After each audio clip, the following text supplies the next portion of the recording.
Mr. Stink. Chapter 18, Rabbit Droppings. We want Stink! We want Stink! Chloe peeked through the gap in the curtains. There was a huge crowd of people outside the house. News reporters, camera crews, hundreds and hundreds of local people waving large pieces of cardboard emblazoned with slogans. Stink for Prime Minister! We love you, Mr. Stink! Mr. Stink's appearance on TV the previous night had obviously had an enormous effect on people. Overnight, he'd gone from being an unknown smelly tramp to a hugely famous smelly tramp. Chloe put on a dressing gown and raced down to the shed. Is it time for Lily to meet the flesh-eating zombie teachers? Inquired Mr. Stink as she entered. No, Mr. Stink. Can't you hear the crowds outside? I'm sorry, I can't hear you properly, he said. I found these rabbit droppings in the garden and they make excellent earplugs. He popped out 2 little brown pellets as Chloe looked on with a curious mixture of disgust and admiration for his ingenuity. For those of you who may find yourself out in the wild and in need of earplugs, just follow the easy step-by-step guide. 1. Find a friendly rabbit. 2. Wait patiently for it to deposit some droppings for you. Step 3. Insert 1 in each ear. Larger ears will require bigger droppings and possibly even bigger rabbits. Step 4. Enjoy a great night's sleep, only slightly marred by the smell of rabbit poo. The Duchess sniffed at the droppings in the vain hope that they might be a couple of rogue Maltesers, or at the very worst some of Raj's despised coffee revels, but quickly turned up her nose when she realised it was poo and went back to her makeshift basket. That's better, said Mr. Stink. You know, I had the strangest dream last night, Chloe. I was on TV discussing all the important issues of the day. Your mother was there too. It was hilarious. That was no dream, Mr. Stink. That really happened. Oh dear.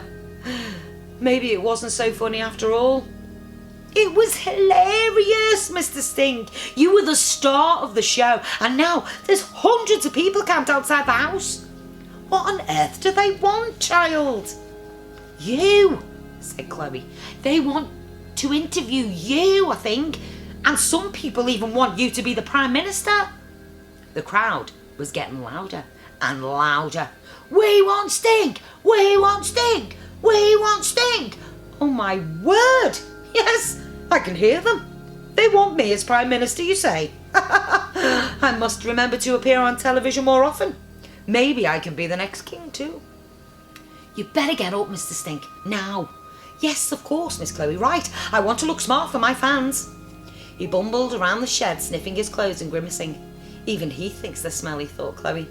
They must be so bad.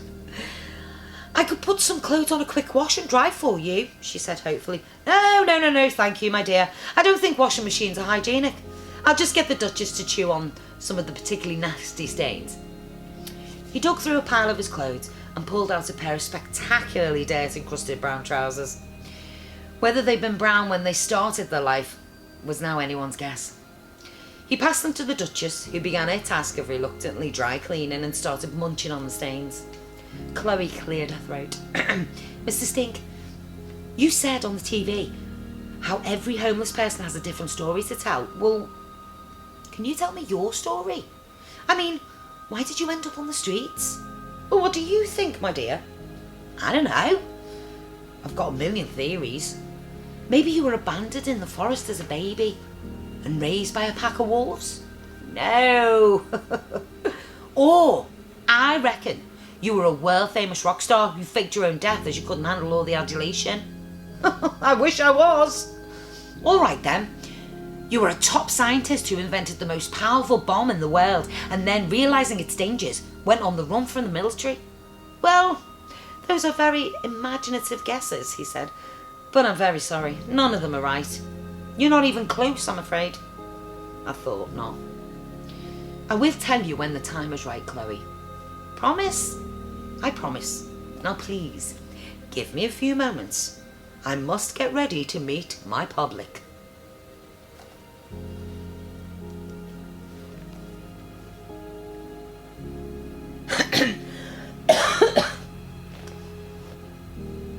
Hiya! Mr. Stink, Chapter 19, Supertramp. I am not apologising to him. You have to. Mr. Stink sat at the head of the kitchen table reading all about himself in the newspapers as Chloe stood at the stove frying some sausages. Her parents were arguing again in the next room. It wasn't a conversation that their house guest was meant to hear, but they were so angry, their voices were becoming louder and louder. But he does smell! I know he smells, but you didn't need to say it on the TV! Chloe smiled over at Mr. Stink. He looked so engrossed in all the headlines. Supertramp. Stinky superstar still show. Homeless man saves boring election.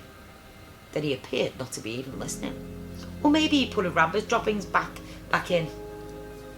Obviously not, shouted Mother. Last night I had another call from the Prime Minister telling me I have embarrassed the party and he wants me to withdraw as a candidate. Good! What do you mean, good? This whole thing has turned you into a monster, said Dad. What? I'm not a monster. Yes, you are. Monster, monster, monster. How dare you, said Mother. Go and apologise to him. No, apologise. For a moment, all you could hear was the sizzle of the sausage fat and lard in the frying pan. Then slowly, the door opened and Mother oozed like slime into the room. Her bouffant still not what it was. She hesitated for a moment. Her husband appeared in the doorway and gave her a stern look. She did a little theatrical cough. Mr. Stink, she ventured. Yes, Mrs. Crumb, replied Mr. Stink without looking up, still engrossed in the papers. I would like to say sorry. What on earth for? For what I said about you on Question Time last night. About you smelling of all those things. It was impolite. Well, thank you so much, Mrs. Call me Janet. Thank you so much, Mrs. Janet. It was rather hurtful, as I do pride myself on my personal hygiene. Indeed, I had a bath just before I went on the show. Well, you didn't really have a bath, did you? You had a pond. Yes, I suppose you're right. I did have a pond. And if you so wish, I will have another pond next year, so I remain perfectly clean. But you're not as clean used to... Be nice, interrupted Dad. You don't know this, said Mother to Mr. Stink. But after what I said on Question Time last night, I've been asked by the Prime Minister to pull out of the election. Yes, I do know, actually. I heard you and your husband arguing for a moment in the living room. Oh, said Mother, uncharacteristically lost for words. Sausages are ready, said Chloe, trying to save her mother from further humiliation. I better be off to work now, love. I don't want to be late. Yes, yes, said Mother, waving him away. He discreetly picked up a couple of slices of bread and slipped them into his pocket on the way out. Chloe heard the front door loudly open and close, and then door to the room under the stairs very quietly do the same. Just 7 sausages today, please, Miss Chloe, said Mr. Sting. I don't want to put on weight. I have to think of my fan base. Fan base, said Mother in a barely disguised rage. The telephone, which had been crouching on the table doing very little, suddenly sang its little song. Chloe picked it up. Crome resident, who is speaking, please? It's the Prime Minister! Mother's face lit up with hope, and even her bouffant seemed to perk up. Ah, yes, I knew my darling Dave would change his mind. He wants to talk to Mr. Stink, actually, said Chloe.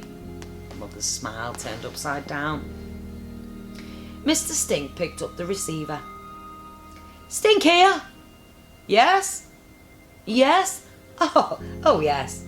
Mum and Chloe studied his face like a map, trying to read his reactions and what the Prime Minister was saying. Yes. Well, yes. Well, thank you, Prime Minister. Mr. Stink put the receiver down and sat back on the table to resume his daily task of reading about himself in the newspapers. Well, said Chloe. Yes, well, said Mother. The Prime Minister's invited me to go for tea at number 10, said Mr. Stink. He wants me to take it over from you, Mrs. Crumb, as a local candidate. May I have those sausages now, please, Chloe?